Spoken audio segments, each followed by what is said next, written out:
السلام عليكم وليداتي بنياتي، هانيين ان شاء الله تكونوا بخير وبألف خير وبصحة جيدة.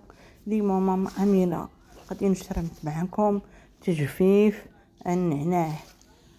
عندي هنا كمية كبيرة ديال النعناع اللي انا كنوجدها ان شاء الله للبرد، واخا ما تيكونش النعناع تيكون عندي انا النعناع مجفف تيجي رائع، كنديروها غير في الدار. انا دابا ما كنغسلو ما حتى حاجه، كنقيه وكنديرو رباطي. هانتوما كتشوفوا معايا وليداتي طريقه سهله. هو هذا النعناع ديالي ما شاء الله، النعناع رائع، شفتوا كميه وفيره، وكنقيه وكنديرو ربيطات بالدومه ديالو. هانتوما كتشوفوا معايا وليداتي الطريقه، والنعناع روعه والريحه ديالو. عندنا النعناع في مدينه مكناس ارفع نعناع في المغرب، هو هذا النعناع، كنقولوا النعناع المكناسي. هانتوما وليداتي انا ربطو، هانتوما كتشوفوا معايا درت شي 20 نربطو وكنيبسوه غير في الظل، والشمس ما تقيسوش، كيبقى معلق في الظل حتى تيبس تقيسيه كيبقى تيتفرتت. ديك الساعه كنجمعوها وليداتي، كنحرتوه، كنحيدو الوريكات ديالو وكنعمروهم في شي طبق، كنخليهم واحد النهار كيضربوا الهواء، وكنعمروه في البرطمان بالقرعي ديال الزاج.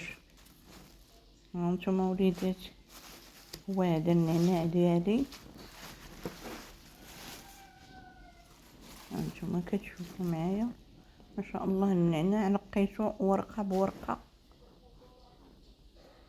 ودابا غادي نعلقو. عندي واحد الشجيره ديال البلاستيك كنخليها غير النعناع، كنغسلها، دوك العريشات اللي حيدوا منهم الوراق في البلاستيك محتفظه بها، وكنعلقها فواحد المكان اللي تيكون هو مضلل ما تيكونش فيه الشمس. هانتوما وليداتي النعناع روعه، ريحته كتشهي كما قلت لكم، النعناع المكناسي.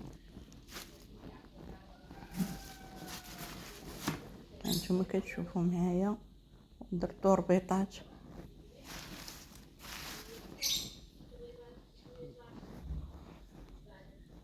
دابا في البرد ما تيكونش النعناع، هو هذا النعناع ديالي. ودابا حبايبي هانتوما كتشوفوا معايا النعناع ديالي كيفاش معلق.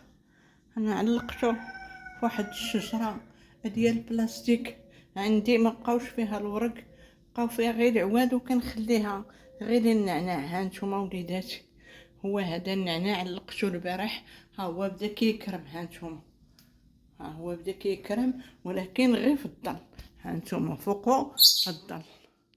وهو هذا الطريقه ديال النعناع، وغادي نبقاو نقلبوه ونبقى ندوروه بحال هذا الشكل على هاد الجهه وعلى هاد الجهه حتى يبت، وعاد غادي ندخلوه نحرتوه وندخلوه في القراعي ديالنا. وفي البرد كنحتاجوه الى بقى العمر وليداتي. والسلام عليكم ورحمه الله وبركاته.